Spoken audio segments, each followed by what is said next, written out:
Shot-town experience on the flight.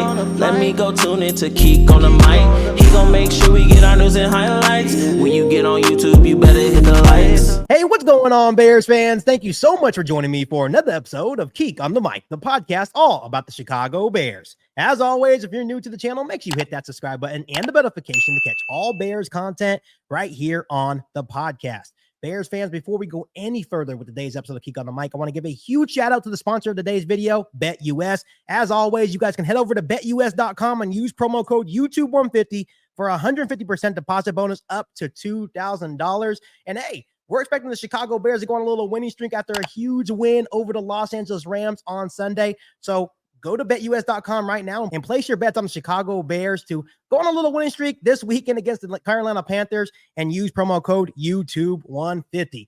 But as always, Bears fans, once again, we are back for week 5 against the Carolina Panthers pregame show. And once again, I am joined by Isaiah Frey. How you doing, Isaiah? I'm doing good. How you doing? Doing well. You know, we can finally talk about something positive, right? You know, the Bears were on a 2-game losing streak, but they bounced back in a huge way, beating the Los Angeles Rams on Sunday at Soldier Field by a score of 24-18. What is your initial reaction to that big win, Isaiah? It was a good win, man. I think that it was much needed. We said last week it was a must win for them, and they delivered. So that was good to see. I think it makes it that much bigger that the Rams were coming off a big win themselves against the Niners. So coupling that with the Bears winning this week, man, that should turn the tide a bit for Chicago. Yeah, and you know, when you look at the schedule, we talked about it last week as well. The Bears have a very prime opportunity this week against the Carolina Panthers. They're kind of dealing with their own injury. We'll talk about that a little bit further, but they're the Carolina Panthers. Andy Dalton's been playing well, giving them a spark. And then you got the Jacksonville Jaguars are kind of struggling as well. And then you go into your bye week, and then off that bye week, you play the Washington Commanders, and the Commanders are looking good. But the Bears definitely have some winnable games. But this was a huge win that, you know, for the most part was a must win to me. I felt like if you lost this game, you drop to 1-3. And then your season kind of probably starts kind of spiraling out of control. Don't you agree with that? Absolutely. 1-3 is tough, man. 0-3 is the worst, but 1-3 is definitely tough to kind of, you know, get back into playoff contention. But being 2-2 is a good spot, especially with the schedule coming up. Like you said, you got Carolina. You know, that should be a win for them moving forward. So if they can get above 500 and stay that way going into the bye, they're going to be in a good spot. Yeah, one of the big things about this game that I really loved for Caleb Williams, once again, taking another huge step forward. I think he's improving each week, and that's all you want to see out of your rookie quarterback. It seems like when he plays turnover-free football, it complements the defense that we have in Chicago, and it's a winning formula. And then another thing, he only threw the ball 23 times last week in the loss to the Indianapolis Colts. He threw the ball 52 times. People were crazy about the 363-yard performance, which was a great performance, but it came in a loss. I feel like the way that he played and the way that Shane Waldron called the game was a winning formula for the Bears. Absolutely. This is the best game he called since he's gotten to Chicago. DeAndre Swift did a really good job. Kudos to the offensive line, man. They did a better job blocking this week, which was the main problem with Swift's running ability prior. So those two right there, it just helps the flow of the offense, and it helps Caleb not have to put too much pressure on himself to deliver these plays. And, you know, I thought he played a fantastic game last week. I think it was good to watch him control the game and not being a game manager, but just being within himself and not having to do too much to win the game. Right, and he made some very, very impressive throws. That touchdown pass to DJ Moore was impressive, just hanging in the pocket. That throw to Cole Kmet over the middle. It was just really impressive. And there was actually some reports out of Chicago that I want to share with you and the people that are watching today's episode of Keek on the Mic, is that the Bears actually made a huge adjustment at halftime. Because once again, if you watch the full game, the offense was once again kind of struggling. Trying to find their identity, still struggling to run the football, just trying to get something going, right? But then at halftime, I guess Shane Waldron made the adjustment to finally go no huddle. And that's something that really worked. The Bears were able to control the tempo, you know, keep the Rams defense off balance. And it was actually a risk that they took this approach, because prior to them going no huddle in this win over the Los Angeles Rams, Caleb Williams was 14 for 29 with the interception. So it wasn't like it was working before, but they felt like this was the adjustment that they needed to win this football game. Caleb Williams actually had this to say, Isaiah. He said, "I think when you get into no huddle, it doesn't allow the defense to do what they want to do," Williams said. "I think that's the biggest thing with no huddle, whether it's a personnel or certain front like here today. this team that we played versus the Rams, they have so many different personnels with their fronts and things like that. When they get into different things, we want to make sure we can do our best to exploit it. They'll have fronts sometimes where they bring in six big D linemen and things like that is what we call it. When they get into moments like that, being able to open the field up, go no huddle, get them all tired, and then spread the ball around, then when they take them out, we run the football. And that's exactly what you saw in the second half of this game. Spraying around the different guys, Keenan Allen, the throw over middle to Cole Kmet, DeAndre Swift got going not only in the running game, passing game, but it seems like this is the identity that Shane Waldron and the Bears wanted to go for. This is what Shane Waldron did really well in Seattle as well. Do you think this is something that the Bears can use for these next couple of games coming up as well? Absolutely. I think it helps their personnel. And the reason I say that is Caleb made a really good point. It doesn't allow the defense to get in their sets, right? By doing a no huddle, you don't necessarily get time to dial up the blitzes that you want to do. And with a weak offensive line like Chicago has, that helps them, right? Because as we know, they have a tough time picking up blitzes right now.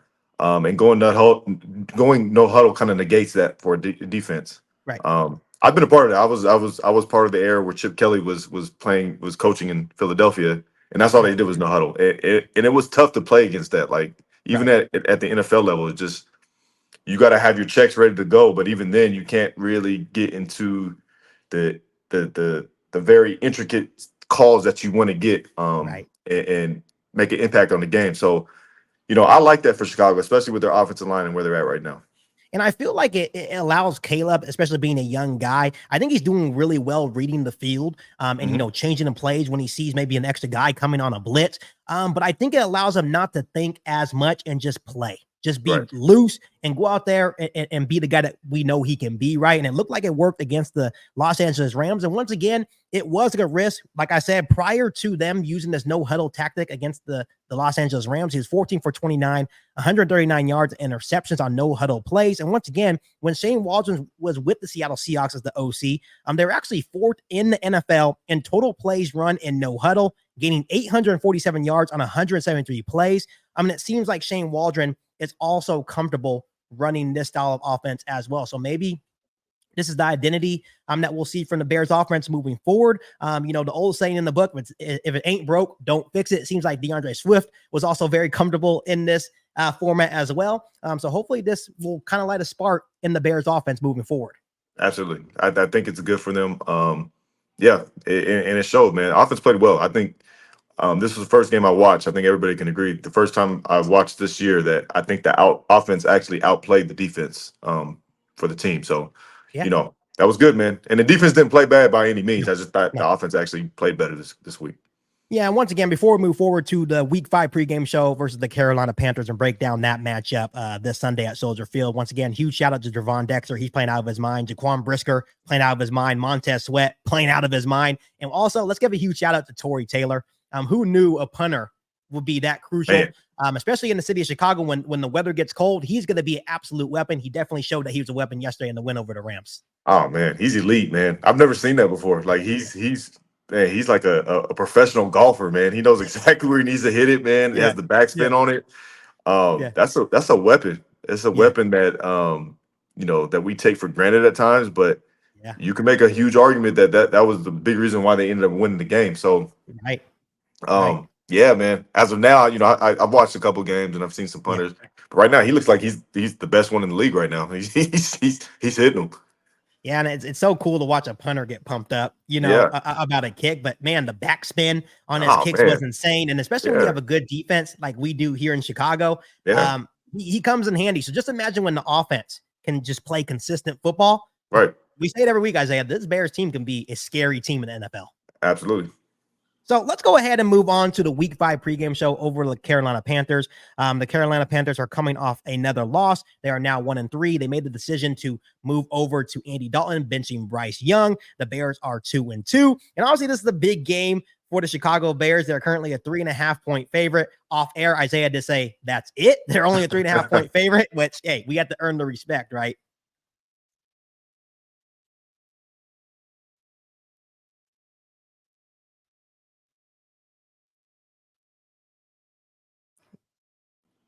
And of course, the Bears have to earn the respect as well. But this is another game for them to hopefully get another win, another game for Caleb Williams' offense to, maybe take a step forward as an offense. But Isaiah, when you look at this game, what's your initial reaction to this matchup over the Panthers?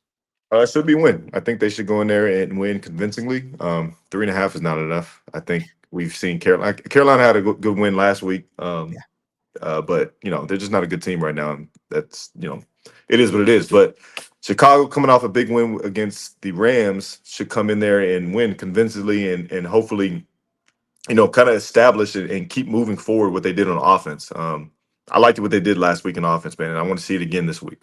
Yeah, I just want to see a full sample size of it, not just one half, not one quarter. I want to see a full game of dominance, really dictating things. And, obviously Caleb Williams said that when they went into that no huddle and they're able to dictate things on offense.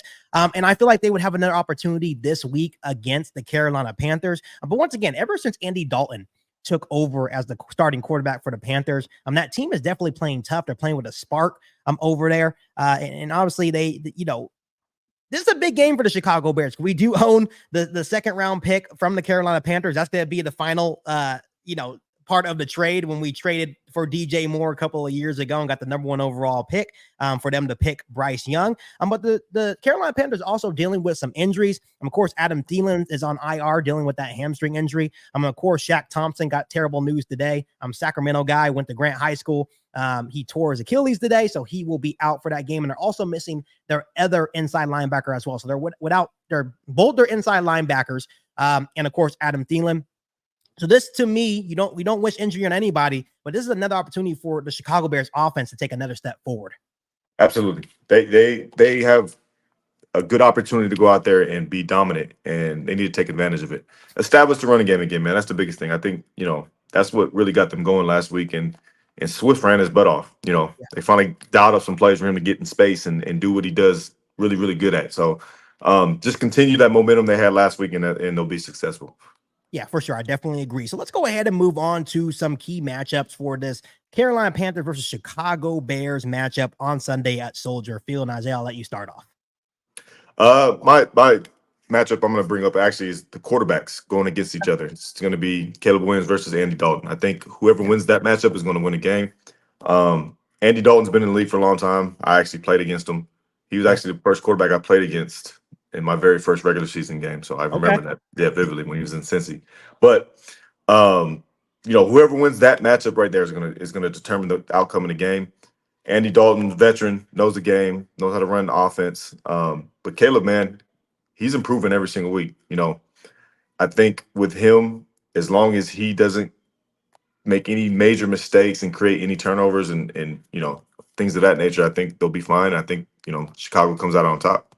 Yeah, once again, I feel like when Caleb Williams plays smart, turnover-free football, good things happen for the Chicago Bears. Of course, you have that really good defense, and then you saw the Bears offense starting to play complement football. Obviously, Montez Sweat got that huge strip sack off Matthew Stafford, and then the Bears offense did their part. Usually in those first 3 weeks, the Bears offense wasn't scoring touchdowns, right? They were settling for field goals. So that was a huge step forward. That's something that you need to do moving forward as well as an offense. And you can't go backward from this, right? You put up 24 points. Now you need to continue to go forward as an offense and score touchdowns, because you have a defense that when you get up, score 20 plus points, you can win a lot of football games, right? So I definitely agree with that point. I think, when you look at Andy Dalton, he's no pushover. He's played in the league for a long time. But when you look at Andy Dalton, he has a tough test against this Bears defense as well. Absolutely. I mean, their defense is elite. They're a really good defense. Even last week, right? Rams had some success moving the football. But the good thing that I really like seeing from Chicago's defense is that they have a bend, don't break mentality. Yeah, you may get into the red zone, man, but we're not allowing you to get into this end zone. You're gonna have to kick a field goal. So those add up, you know what I mean? And that's a good thing for Chicago. So as long as they keep playing the way they're playing and the offense, if they can just put up, 21 plus points up a game, man, they have a good opportunity to win a game every single time. Absolutely. And for me, Isaiah, my huge X factor or key matchup in this game over the Carolina Panthers is Chuba Hubbard, the running back for the Carolina Panthers, against the Bears rush defense. I think that's one thing that when I watch the Bears defense, that's the weakness right now. They give up a lot of yards on the ground, but once again, you go back to that bend but don't break mentality. Once again, we look at Chuba Hubbard. He averages 5.38 yards per carry. I'm having a really good start to his season. And then what you look at the Bears defense, they give up 121 yards per game. So there's opportunities there for the Rams. And obviously, when you're able to run the football, it opens up play action, right? And then there's times where Matt Eberflus likes to play kind of like that soft cover 2 look. And you know, he's basically allowing you to make plays, but he's trusting his defense to keep everything in front, right? So for me, it's going to be the Bears rush defense against Chuba Hubbard. Nice. Yeah. You know, they you know, they're running the same scheme that I grew up in, and you know, they dictate on pass rush, getting back there, playing good with your eyes, running some football, creating turnovers. So they're doing a good job at that at this point, and they got to continue it moving forward. Yeah, I definitely agree. So let's go ahead and move on to some X factors for the Panthers versus Bears. Once again, Isaiah, I'll let you go first on this one. Hubbard's my X factor for Carolina. You know, as long as they stop him in the run game, I don't see them doing anything else. You know, they got one of their best receivers out on IR right now, and Bears DBs are, you know, probably top 5. Their secondary is probably top 5 in the league right now, the way they're playing. So as long as they can contain him and not allow him to get moving forward, I think they'll be fine. You know, I'm going to go the same way, same position, but on the other side of the football, I'm going to go with DeAndre Swift. I feel like he, you know, that was like a coming out game in the Chicago Bears uniform for DeAndre Swift. And I felt like he heard all the backlash coming his way. I'm happy that he performed the way that he did. You know, you saw when he gets in open space, when he gets to the second level, how dynamic of a player that he can be. And you saw how comfortable that made Caleb Williams as well. When you get the run game going, when he makes himself available as, you know, a passing back and threat as well. Good things happen for the entirety of the offense. Good things happen for Caleb Williams as well. And I feel like he's going to have another opportunity this week against the Carolina Panthers. Absolutely. He played a heck of a game last week, man. It was good to see him run and catch, you know, doing things that we've seen him do in Philly and in Detroit. There's one thing I do, you know, this, like, I was wondering if you noticed this too. I feel like Caleb needs some more veteran support on his team as far as their morale. Sometimes I feel like, you know, watching, there's times where they pan, and I may be looking into it too much, and obviously I'm a fan now. I watch from TV, but there's times where they pan to DJ, and he just doesn't look like he's having a good time. You know what I mean? Like, he looks upset all the time, and I think for them moving forward, him especially, he has to be a leader out there and understand that he's playing with a rookie quarterback, man. You got to be his security blanket. So that's something that's just something to watch moving forward, because it's noticeable. It's definitely noticeable. Yeah, you bring up a good point, because you see these clips of Caleb Williams pumping up the veterans, right? Keenan Allen, DJ Moore, but it shouldn't always be on Caleb Williams. DJ Moore is also a leader on this team. Cole Kmet's also a leader on this team. It should be the veterans, you know, lifting up Caleb Williams as well. Like, hey, it's okay. You know, on that missed throw in the end zone. It could have easily been a touchdown. We all understand that. But DJ Moore should went at the sideline and say, hey, we'll get it the next time. And he did. He delivered a dot to you in the second half. So that to me is improvement, right? So I definitely agree with that point. I try my best not to look too much into it, because the media already has. I'm not trying to stir up the drama, but I definitely notice it too. But I think it's just more frustration, because, you know, having so much expectations. And then when you see how good the Chicago Bears defense is, I think DJ Moore and DeAndre Swift actually brought this up. He's like, it almost feels like you're letting those guys down. Right. When they're playing lights out and you can't hold your end of the stick, right? That was the very first game in 4 games where the offense finally did their part, right? So I think that's where the frustration is coming from. And then when you look at DJ Moore, this is his 5th or 6th different quarterback, which, you know, if he didn't want to be here, he could have left. He didn't have to sign his extension. But yeah, I've definitely noticed it as well. And I think DJ Moore has even said, like, hey, I need to do a better job. But when you get into the nature of the game, right, it's it's hard to hide it sometimes. So. Absolutely. But, you know, they play in a league where there's cameras everywhere on the sideline. And perception is reality at times. And we live in the age of media where if they see something, man, they're going to run with it. They're going to roll with it. And as a leader, you got to know that, man. You got to know that. So it's probably nothing, but still, you know, you got to make it as easy as possible for a rookie quarterback. Yeah, the good news is this, Isaiah, is that after the game, DJ Moore was all smiles. But I think he's happy that, you know, because eventually once they get on the same page, that could probably be one of the best quarterback to wide receiver duos in the game, yeah. like legitly. And I think that's where the frustration is also coming from, because he knows the potential of Caleb Williams, but he understands that he's a rookie, and it may just be him getting a little bit impatient at the end of the day. He's a competitor. But I think eventually when things start clicking, it'll be all smiles on that offense. Yeah, absolutely. Receivers are always happy when they get the ball. So absolutely. So I see that progression from DJ Moore. I see that connection and chemistry starting to grow by each game. So that's what I'm happy with. So Isaiah, let's go ahead and I'll let you go ahead and give us 3 keys to a Chicago Bears win. First key, establish the run game again. I think they did a good job last week in doing that, and it helped Caleb. They need to do that again to be successful. Key 2, contain the run game on defense. Hubbard's going to be their main focal point on offense. I think that, with Adam Thielen being out, they have a really good chance to just kind of lock those guys down on the outside and just worry about the run, stack the box. And then 3, offensive line continue to get better. I think this was the best game that they played. Still some holes that they need to work on, patch some things up. But for the most part, man, I think all we can do as fans watching the game is see improvement every single week. And that's what we seen last week. So as long as they continue, like I tell my players all the time, continue to get 1% better, I think they'll be in a good spot. Right. I'm definitely agreeing to all your 3 keys to a Bears win. And just kind of going off your point about the offense, like just establishing the run game. Once again, there's opportunities against this Carolina Panthers defense. They're 22nd in total yards, giving up 363.3 a game. Passing yards, they're 19th, 209.2 a game. In rushing yards, they're 29th in the league, giving up 148.8. So the Bears should be licking their chops there. They're dead last in points given up, 32 points a game given up in the first 4 weeks. So once again, that opportunity for the Bears.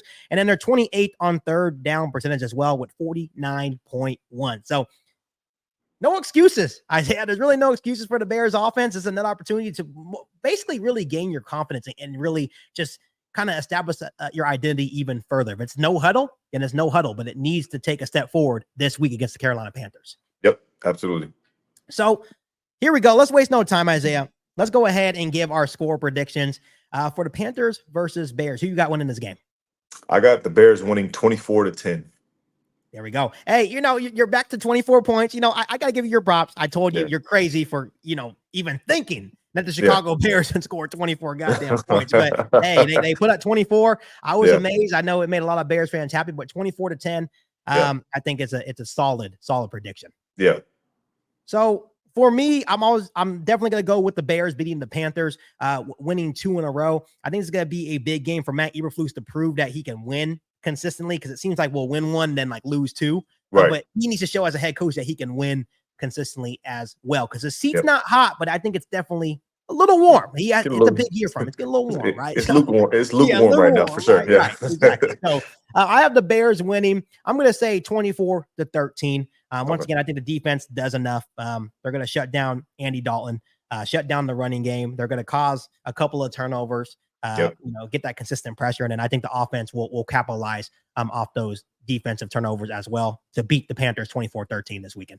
I like it. So Isaiah has the Bears winning 24-10. I have the Bears winning 24-13. Go ahead and comment your score prediction down below in the comment section. But as always, Isaiah, I appreciate you coming on. Absolutely. Appreciate you having me. Yeah, but Bears fans, as always, make sure you continue to hit that subscribe button and the notification to catch all Bears content right here on the podcast. Make sure you follow me on all my social media platforms, and make sure you share this episode of Keek on the Mic with every single Bears that you know. Make sure you guys head over to betus.com and use promo code YouTube150 for 150% deposit bonus up to $2,000 to bet on the Chicago Bears all season long. But other than that, be back for an all-new Bears podcast right here on Keek on the Mic. And as always, to you guys, bear down. Bear down. You ain't bout it, you ain't bout it, you ain't Keek on the mic. You ain't bout it, you ain't bout it, you ain't Keek on the mic. You can go and subscribe, cause I be on it right. You ain't bout it, you ain't bout it, you ain't Keek on the mic.